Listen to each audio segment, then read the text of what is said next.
là où ils commencèrent à habiter et bâtir leur maison. Et donc, ça, c'est les premières écritures. C'est pourquoi euh, les formes changent un peu. Donc, vous voyez qu'est-ce qu'il explique ici? Il justifie et il corrobore l'idée qu'on vient de souligner tout à l'heure. Donc, c'est-à-dire la permanence des guerres entre Arabes. Mingo Park nous expose aussi dans son ouvrage Voyage dans l'intérieur de l'Afrique des mœurs. Et donc, à partir de 160, il dit ceci.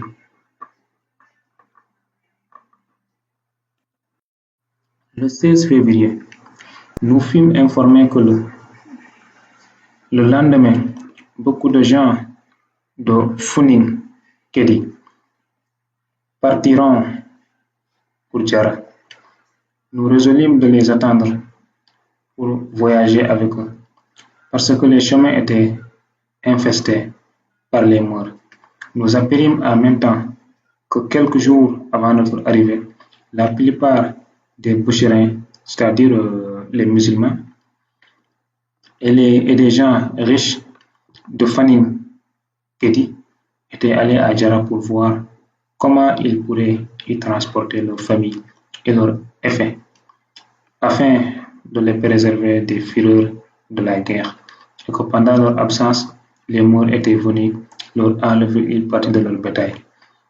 Vers les 2 heures après-midi, je dormais tranquillement sur une peau de bœuf, lorsque je fus réveillé par les clameurs des femmes et les cris confus de tous les habitants.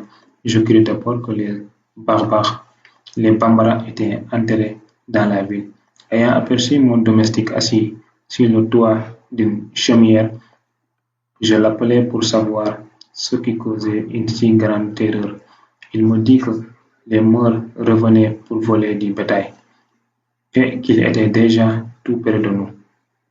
Je montai sur le toit et je vis 5 morts à cheval qui, avec leurs mousquets, poussaient vers la ville un grand troupeau de bœufs.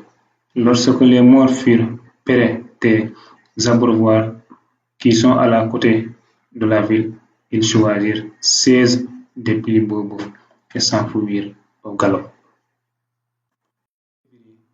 À la pointe du jour, nous nous remîmes en route. À 8 heures, nous passons près de Simbing, petite ville frontière du royaume de l'Oudamar. Cette ville est entourée d'une haute muraille et située dans un étroit défilé entre 2 montagnes rocheuses. Ce fut à Simbing que le major Unton se vit abandonné par ses nègres domestiques qui ne voulurent pas le suivre dans le pays des morts. Ce fut aussi de là qu'il écrivit avec un crayon la dernière lettre que le docteur Ley reçut de lui. Ce brave et infortuné voyageur ayant surmonté un grand nombre de difficultés, s'avançant vers le nord et tenta de traverser le royaume de l'Oudamar, où depuis j'ai appris je vais raconter de sa triste fin. Son arrivée à Djara, il fit connaissance avec quelques marchands morts qui allaient acheter du sel à Tiché, ville située près des marais salants du grand désert et à 10 journées de marche au nord du Djara. Là, au moyen d'un fusil et d'un peu de tabac que le major donna à ses marchands, il les engagea à le mener à Tiché. Quand on songe qu'il prit un tel parti, on ne peut s'empêcher de croire que les morts avaient cherché à le tromper, soit à l'égard de la route qu'il devait suivre, soit sur l'état du pays situé entre Djara et Tombouctou, et de l'abandonner dans le désert. Après 2 journées de marche, soupçonnant leur perfidie, il demanda à retourner à Djara. Les morts essayèrent d'abord de l'en dissuader, mais quand ils virent qu'il persistait dans cette résolution, ils lui prirent tout ce qu'il avait et s'enfuirent au grand pas de leur chameau. Le malheureux major se voyant aussi lâchement trahi, retourna à pied à Djara, qui est un endroit où l'on trouve de l'eau et qui appartient aux morts. Il avait été déjà quelques jours sans prendre aucun aliment, et les cruels morts refusant de lui en donner. Il succomba à son infortune. On ne sait pas précisément s'il périt de faim ou s'il fut massacré par les barbares mahométans. Son corps fut traîné dans les bois et l'on me montra de loin l'endroit où on le laissa sans sépulture.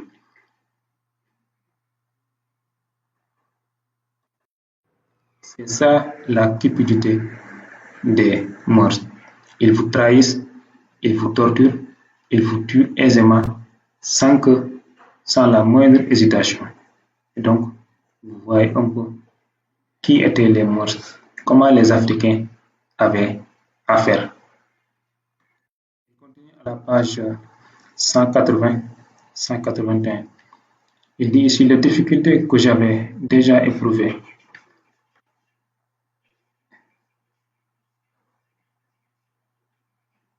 L'état incertain du pays et surtout la sauvage et l'oppressive conduite des morts avait tellement effrayé mes domestiques qu'ils me déclarèrent qu'ils préféraient renoncer à toute récompense que de faire un pas de plus du côté de l'Est. À la vérité, le danger d'être pris par les morts et vendu comme esclaves devenait chaque jour plus éminent pour eux. Donc, vous voyez ce qu'il vient de dire ici. Donc, c'est ça qu'on appelle trafic humain. Il faisait des razzias, il faisait tout le possible, des journées entières. Tout le travail était de capturer des noirs et de les revendre. Me voyant donc sur le point d'être abandonné par mes gens et réfléchissant que la guerre du Cartan empêchait de retourner sur mes pas et que pour aller plus loin, il me fallait traverser un pays mort de 10 journées de marche. Je m'adressais à Daman pour obtenir d'Ali, souverain du Ludamar, la permission de passer dans ces états sans y recevoir d'insultes afin de me rendre dans le Bambara. Je louai un esclave de Daman pour m'accompagner jusque-là, me proposant de me mettre en route dès que j'aurais obtenu la permission d'Ali. Des villes, des morts, il recevait les tortures, les insultes, etc. Donc, tout cela démontre l'inhospitalité et la cruauté, encore une fois, des morts. Je crois avoir lu sur le visage de la plupart d'entre eux, c'est-à-dire les morts, de la disposition à la perfidie et à la cruauté. Donc, c'est Mungopar lui-même qui l'a dit ici. Et toutes les fois que je les ai contemplés attentivement, je n'ai pu me défendre de beaucoup d'inquiétudes. Ils ont dans les yeux un égarement sauvage qui fait qu'encourager les prend aux premiers abords pour un peuple de fous. Donc, ce sont aussi des peuples qui trahissent. Donc, ils peuvent vous trahir à tout instant. Mingopar continue ici. La trahison et la méchanceté du caractère des morts sont prouvées par les vols et les brigandages qu'ils commettent sans cesse dans les villages nègres, tantôt sans aucun prétexte, tantôt en faisant des assurances d'amitié. Donc, ils cassent l'amitié en trahissant. Ils s'emparent tout à coup du bétail des nègres, où ils réduisent ces malheureux eux-mêmes en captivité. Les nègres se vengent rarement de tant de barbarie. Donc, on pouvait rester là à parler toujours des mœurs, des de ces barbares, c'est-à-dire les Maures. Donc, on pouvait continuer à en parler, mais on va s'arrêter là et on va regarder d'autres sources ou bien d'autres témoignages. Par exemple, euh, le général Faidherbe a donné beaucoup de choses, beaucoup de détails sur aussi la cupidité et la malhonnêteté et l'inhumain de ces morts. Le général Faidherbe nous les décrit comme des nomades de la partie occidentale du Sahara. Il était si cruel envers les naufragés et à qui ceux-ci ont fait, dans leur récit, une si terrible réputation en traçant un affreux portrait. Beaucoup de personnes se figuraient que Moors est le vrai nom des populations blanches. Le général Louis Faidherbe ajoute: vers 1850, sous les murs de Dagana, autour d'une expédition de razzia, deux cavaliers Maure-Trarja se disputaient un enfant de quelques mois. Il allait à venir au mai, quand survint un troisième mort qui, pour rétablir la paix, ne trouva rien de mieux que de supprimer la cause du conflit. Il prit l'enfant par un pied, le fit tournoyer au-dessus de sa tête et lui brisa le crâne contre un arbre. Et donc, cela montre la psychopathie de ces nègres. Vous voyez comment se comportaient les nègres vis-à-vis des Africains. Dans notre dernière campagne contre ces Maure-Trarja, en 1855, ils nous avaient pris un matelot qui s'était égaré de la colonne vis-à-vis de Gaï. C'est une ville de Saint-Louis. Il vit à moitié assommé par les femmes, à coups de pilon à 1000 et désarticulé successivement aux poignets, aux chevilles, aux coudes, aux genoux, aux cuisses et aux épaules. C'est par de semblables cruautés que les Maures arrivent à inspirer une profonde terreur aux nègres. Donc vous voyez encore la cruauté de ces Maures. Donc, l'arrivée des Arabes et la soi-disant islamisation des peuples africains poussés au djihad marque un tournant majeur dans les pratiques d'asservissement en Afrique.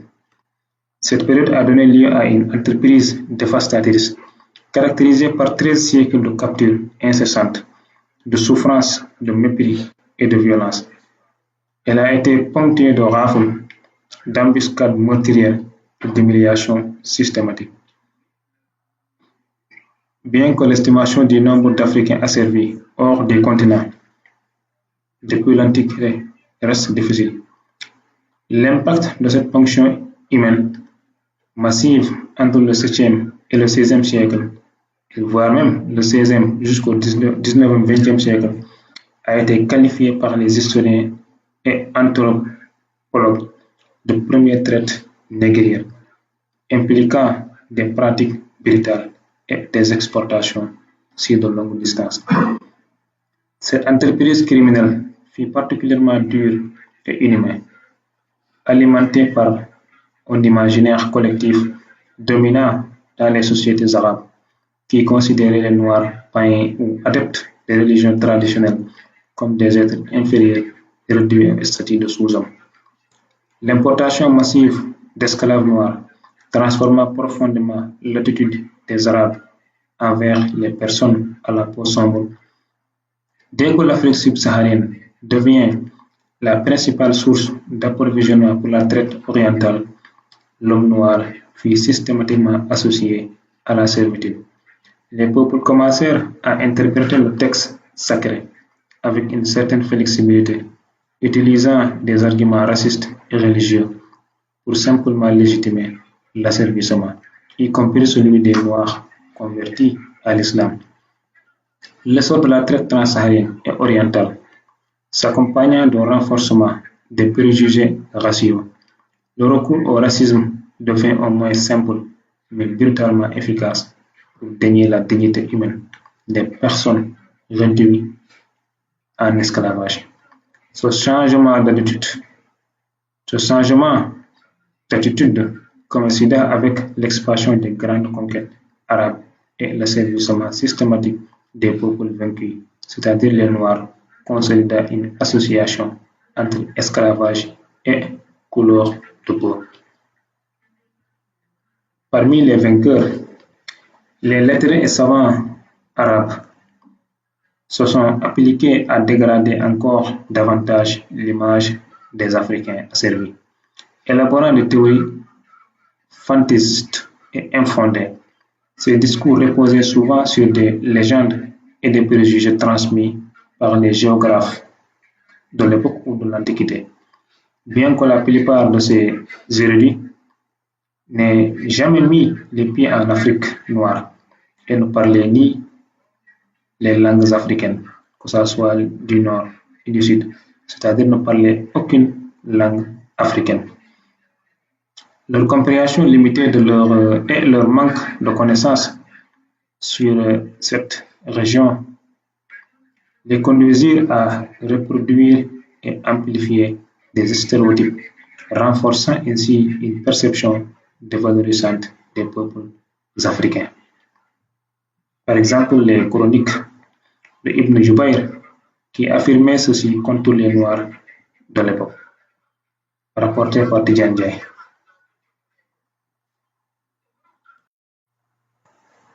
Voyageur arabe Ibn Jubayr.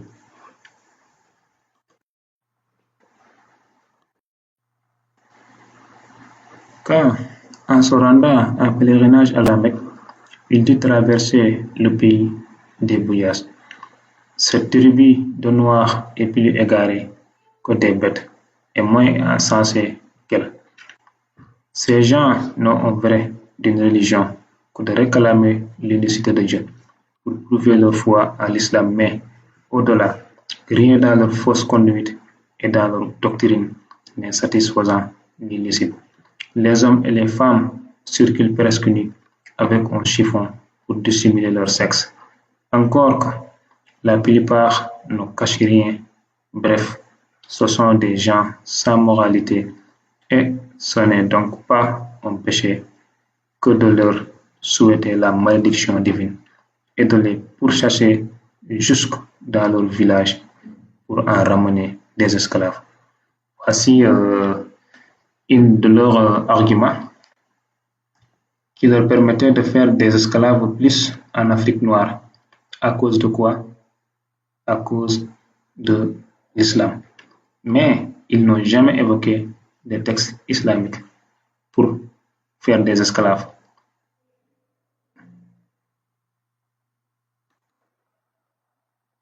Les Arabes se montrèrent particulièrement cyniques dans l'élaboration de théories raciales sur les peuples africains.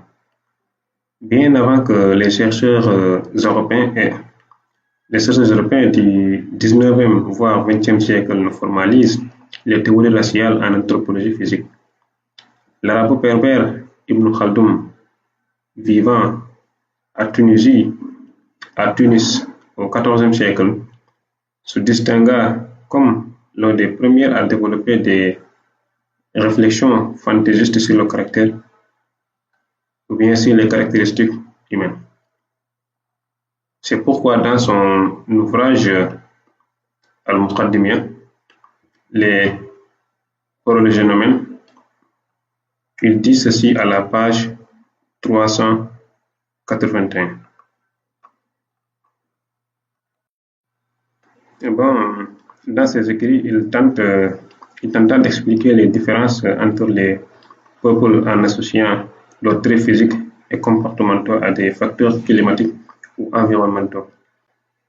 Mais certaines de ces conclusions témoignent de préjugés marqués envers les populations africaines. Et donc, c'est pourquoi il dit ici, les peuples qui occupent les pays écartés de la région tempérée et voisins de la zone torride n'ont pas besoin de vêtements pour se tenir chaud. La plupart des Noirs qui habitent le premier climat vont toujours nus à ce que nous avons entendu dire. Donc, lui, il n'a même pas essayé de venir à l'intérieur de l'Afrique et de faire ses propres constats et de donner ses conclusions. Mais il s'est juste basé sur les arguments que véhiculaient les colonisateurs, les esclavagistes de l'époque. Et donc, c'est ça qu'on appelle préjugé. Et donc, il a dit tout ça sur les Africains, mais sans venir voir ce qui se passe ici en Afrique. Donc, ce type de pensée, ce sont des pensées servies à légitimer des visions hiérarchisées des races et des cultures, renforçant ici des attitudes dévalorisantes et discriminatoires à l'égard des peuples subsahariens. Et donc, toujours Ibn Khaldun, il avait dit ceci: les seuls peuples à accepter l'esclavage sont les nègres en raison d'un stade inférieur d'humanité, leur place étant plus proche du stade animal. Donc, vous voyez ce qu'a fait affirmer Ibn Khaldun au XIVe siècle. Donc, toujours dans l'introduction de son ouvrage Al-Muqaddimah, il développe une théorie selon laquelle le climat influence directement les caractéristiques physiques, mentales et culturelles des peuples. Il décrit les Noirs et les Slaves comme ayant des traits bestiaux, mais il exprime un mépris particulier envers les Noirs, les qualifiant de légers, inconstants et émotifs, avec une propension à la danse lorsqu'ils entendent de la musique, ce qu'ils interprètent comme un signe de stupidité. Donc, selon toujours Ibn Khaldun, cette stupidité et cette prétendue infériorité serait le résultat du climat chaud des régions où vivent les Noirs.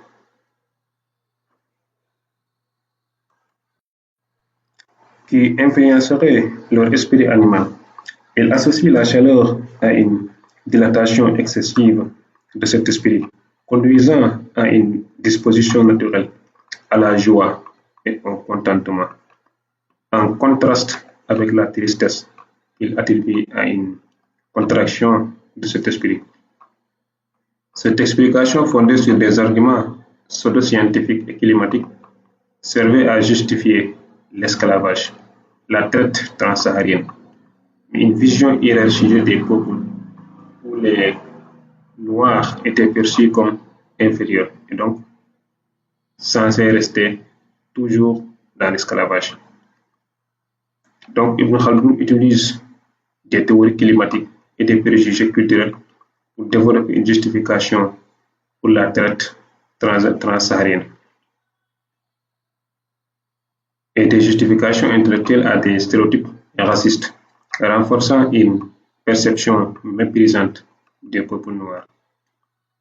Et donc, il y avait aussi un autre savant, bien soi-disant savant de l'époque, Saïd Ben Ahmed Saïd, probable source d'inspiration pour Ibn Khaldun. Lui aussi élaborait également des théories climatiques pour expliquer les différences entre les peuples. Entre 1050 et 1060, il rédigea plusieurs ouvrages sur la question raciale dans lesquels il classait les peuples en 7 grandes familles, correspondant aux 7 climats. Ces climats étaient définis par des facteurs comme la durée des saisons, la longueur des journées et les effets de la chaleur ou du froid sur les hommes. Selon lui, ces paramètres déterminaient la couleur de peau, les tempéraments, les mœurs et les croyances des différents peuples. Et donc, tout comme Ibn Khaldun, Saïd Ben Ahmad oubliait délibérément d'appliquer sa théorie à ses propres voisins et aux populations d'Afrique du Nord, tunisiens, marocains, algériens, libyens ou aux tribus arabo-musulmanes vivant dans des zones désertiques d'Iran, d'Irak, d'Arabie, etc. Ces régions où les températures avoisinent parfois. Donc, ces régions où les températures avoisinent parfois les 50 degrés à l'ombre connaissent des chaleurs bien plus intenses que l'Afrique subsaharienne. Cette omission flagrante souligne le caractère biaisé et sélectif de ces théories, qui servait davantage à justifier des préjugés qu'à proposer une analyse cohérente ou scientifique. Mais ce qui est important et ce que nous devons retenir est que les Arabes, dans leur imaginaire collectif, en étaient venus à déshumaniser les Noirs, les considérant comme des sous-hommes et des anthropophages. Les stéréotypes qu'ils véhiculèrent décrivaient les Africains comme préoccupés uniquement par la nourriture, la danse et la procréation. Et certes, une légende largement relayée prétendait même, je cite, ils se mangent féroces les uns les autres. On ne peut les compter au nombre des humains. Ces préjugés ne diffèrent guère de ceux développés plus tard par de nombreux Européens pour justifier la traite transatlantique. Pour réduire quelqu'un en esclavage, le maître est obligé de produire un discours hégémonique, un discours de construction de l'altérité qui rend radicale la différence entre le maître et l'esclave. Si le maître n'arrive pas à ça, il n'a pas encore un esclave. C'est-à-dire l'esclave doit être radicalement différent du maître du point de vue de son identité. Et les maîtres ont inventé un ensemble d'instruments qui permettent d'arriver à produire une radicale différence entre le maître et l'esclave. Et sous ce rapport, les dominants, quel que soit le continent que vous prenez, quel que soit l'environnement que vous prenez, ont trouvé deux facteurs. Soit les maîtres sacralisent la relation entre le maître et l'esclave en disant que tu es esclave parce que Dieu en a ainsi décidé. Et si tous les deux vous êtes croyants, vous êtes pris dans un piège où vous ne sortirez plus jamais. Puisque l'objectif du maître, c'est de vous mettre dans une situation où vous n'avez pas les instruments de la libération. C'est pourquoi les maîtres travaillent à détruire l'historicité du phénomène. Ils cherchent toujours à extraire la relation entre le maître et l'esclave, à l'extraire de l'histoire. C'est un des instruments pour rendre l'esclavage possible. Un autre facteur qui est très efficace, qui est même plus efficace que la sacralisation. Puisque la sacralisation, si c'est le sacré dans les religions abrahamiques, il suffit d'aller dans le livre, de lire et d'opposer une interprétation à l'interprétation du maître. La bataille des interprétations donne des instruments de libération à l'esclave. Mais il y a un facteur beaucoup plus efficace encore, qui est de naturaliser la relation qui lie le maître et l'esclave. De dire que nous sommes différents par nature. Vous le trouvez chez Aristote, qui dit que l'esclave, c'est un animal qui parle. Mais il est radicalement différent par nature du maître. Et dans tous les systèmes esclavagistes, quasiment, on cherche toujours à fabriquer l'altérité en utilisant un facteur naturel. Et ce facteur naturel a souvent la capacité de mettre tous les esclaves ensemble, de leur donner une seule et unique identité, et de donner au maître une seule et unique identité, ce qui permet l'affrontement et une différenciation radicale. Je vais vous en donner juste 2 exemples sur lesquels je reviendrai peut-être plus tard. C'est l'usage de la couleur de la peau comme instrument de construction de l'altérité de l'esclave. On le trouve dans le modèle transsaharien, on le trouve dans le modèle océan Indien, mais ce modèle a été plus systématisé dans le modèle de l'Atlantique. Lorsque les Arabes de couleurs différentes des Africains au sud du Sahara arrivent dans cette région, ils développent un commerce esclavagiste, une traite d'esclaves. Pour construire l'altérité, ils vont utiliser la couleur de la peau des Noirs. Ils inventent le Bilad al-Soudan, le pays des Noirs. Quand on est dans l'Atlantique, l'identité commune à tous les esclaves, c'est d'être noir. Mais quand on dit tous les Noirs sont des esclaves, c'est une position idéologique, c'est faux. Mais quand on dit tous les esclaves sont noirs, là c'est vrai. Mais ce qui les identifie, c'est le maître qui construit cette identité de couleur. Ce que j'appelle l'identité chromatique. C'est une construction des maîtres. Le fait d'être identifié comme noir, c'est une construction des esclavagistes. Ce n'est pas les esclaves qui sont... Donc, comme je l'ai toujours dit, la traite transatlantique n'est qu'une suite logique de la traite transsaharienne. Donc, une image des Noirs marquée par la paresse, la frivolité, un amour excessif pour la musique, une incapacité supposée à maîtriser leur sexualité et les stéréotypes physiques liés à l'odeur et à la laideur. Donc, voici les préjugés que les Européens utilisaient envers les Africains. Mais c'est la même chose que les Arabes utilisaient après avoir instauré la traite transsaharienne en Afrique.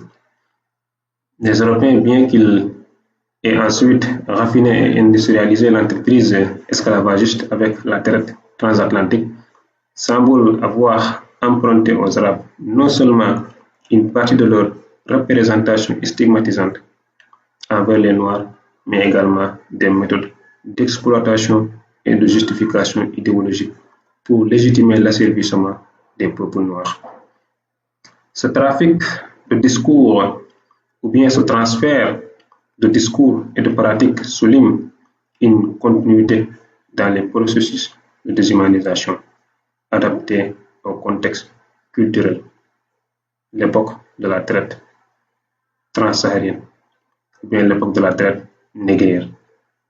Et c'est ça pourquoi, ou bien c'est pourquoi je dis que les Arabes étaient des psychopathes. Parce que les médecins ont trouvé des signes qui indiquent ou bien qui démontrent si quelqu'un est psychopathe ou pas. Par exemple, cet article, 10 signes qui prouvent que vous êtes un psychopathe. Et donc, vous voyez,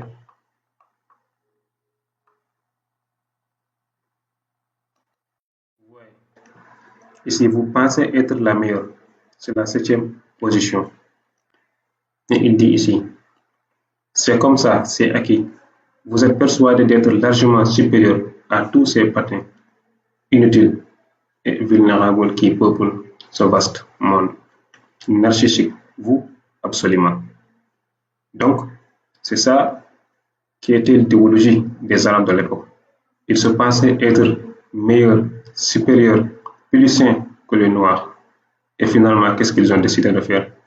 esclavagiser les Noirs, les acheminer vers leur harem, les exploiter, mais aussi les torturer, les castrer. C'est ça l'idéologie raciste des Arabes. Souvenez-vous, lorsque Bilal est arrivé à la Mecque, 20 ans approximativement après la transmission ou la mission prophétique, le prophète sallam a choisi Bilal, cet ancien esclave d'Abyssinie, et lui a dit: tu montes sur la Kaaba et tu vas dire l'adhan. Et vous avez certains, par la suite, des personnes qui vont devenir compagnons, d'accord, les anciens négateurs de la Mecque qui vont dire: Alhamdoulilah, que mon père est mort avant d'avoir vu cela. Comment accepter qu'une personne de couleur noire au sein des Arabes, les Arabes étaient connus pour leur racisme. Donc, c'est bien légitime de dire que les Arabes, en tout cas les Arabes de l'époque, étaient des psychopathes. Donc, l'arrivée des Arabo-musulmans en Afrique et la prétendue islamisation des populations souvent imposées sous la contrainte du djihad marquèrent un tournant tragique dans les pratiques d'asservissement sur le continent. Cela inaugurera une entreprise de destruction et de spoliation.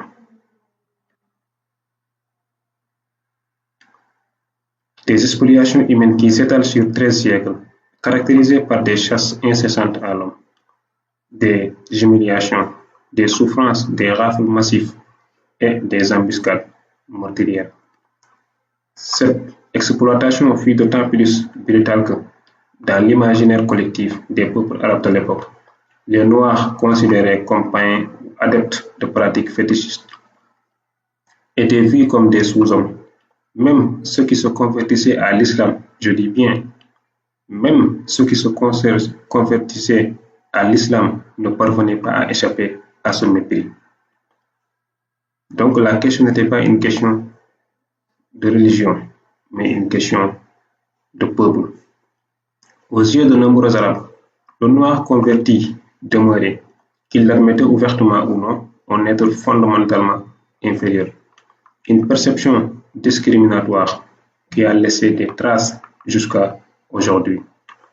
Toujours dans la cupidité des Arabes, l'explorateur écossais Calaperton, qui s'était étonné des temps de mort et des squelettes des Noirs jetés par les Arabes lors de ses traversées en Afrique. Voici ce qu'il dit. Je rappelle que ces écrits avaient été rapportés par Tidjane Diagne. Donc, on va le consulter à la page 59.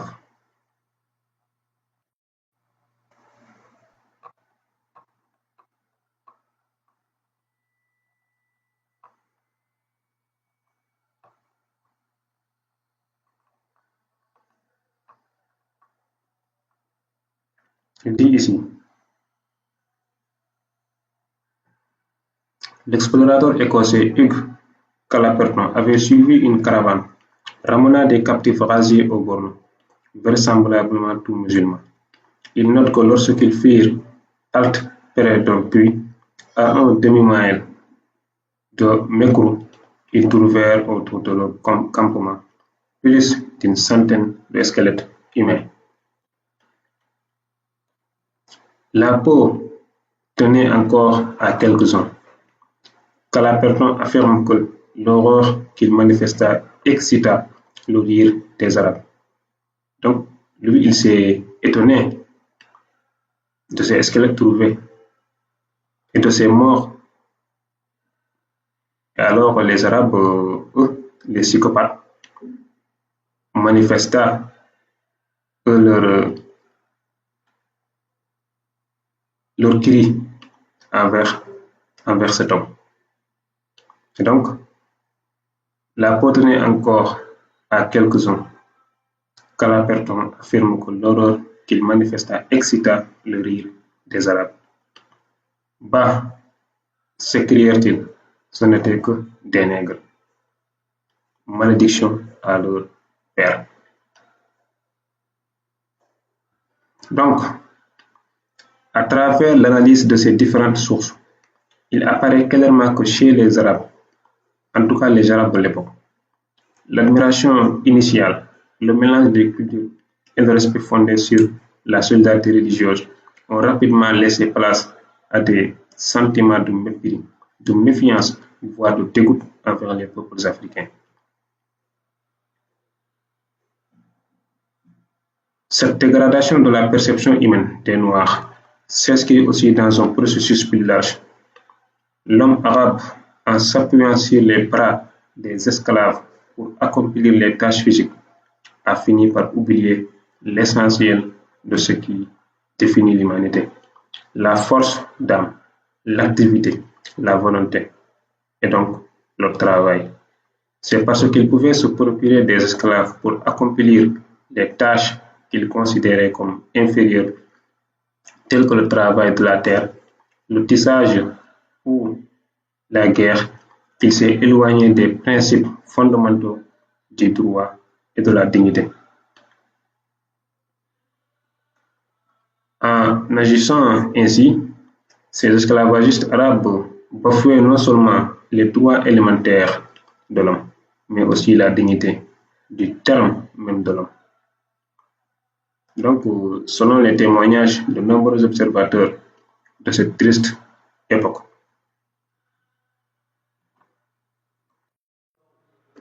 les maîtres en Asie étaient à peu de choses, étaient des paresseux et des désœuvrés. Ils passaient généralement leur temps à bavarder, à manger, à fumer et à prier. Cette paresse et cette insouciance ne cherchaient rien au-delà des besoins journaliers. Dans ces sociétés, avec 4 ou 5 esclaves, on était riche et dispensé de travail. Si le maître ne possédait pas de propriété ou de champs à cultiver, il louait ses esclaves comme journaliers, employés ou ouvriers. Et donc, c'est ça la méthode, ou bien c'est ça la doctrine des Arabes. Donc, dans la deuxième partie, nous allons détailler tous ces phénomènes et pourquoi les Arabes avaient décidé de faire des esclaves en Afrique. Alors, bien que l'islam prône l'humilité et encourage ceux qui vivent dans la discrétion, loin de la vanité, il est paradoxalement observé que les trafiquants arabes responsables de la traite des esclaves évoluaient souvent dans un luxe ostentatoire, même dans les endroits où se déroulaient leurs crimes. Cette contradiction met en lumière l'écart entre les principes moraux et religieux prônés par l'islam et la réalité des pratiques esclavagistes, où l'exploitation humaine s'accompagne d'une grande accumulation de richesses et de pouvoir, mais aussi de crimes.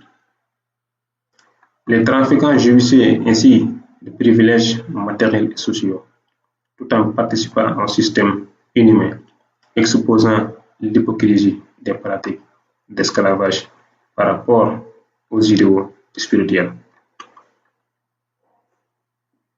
Tous dans le mépris, ou bien toujours dans le mépris des Arabes contre les Noirs.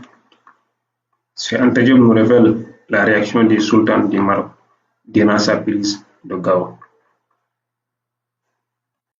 D'après Sadi, le sultan du Maroc, après avoir pris secrètement tous les renseignements utiles sur les forces de Gao de l'époque, lançant délibérément ses troupes sur le pays. Le premier commandant de celle-ci, Djouder, fut vite remplacé par le pacha Mahmoud Ben Zergoun, parce qu'il n'était pas assez sévère. Donc, il fallait un psychopathe beaucoup plus grave, beaucoup plus méchant pour humilier, tabasser, torturer, tuer les Noirs. Ce dernier se livra immédiatement dans Tombouctou à une série de razzias, de massacres et d'exactions de toutes sortes, dont le caractère cruel dépasse parfois l'imagination. Surtout lorsqu'on pense que les victimes étaient non seulement des frères de religion, mais essentiellement des savants et des jurisconsultes.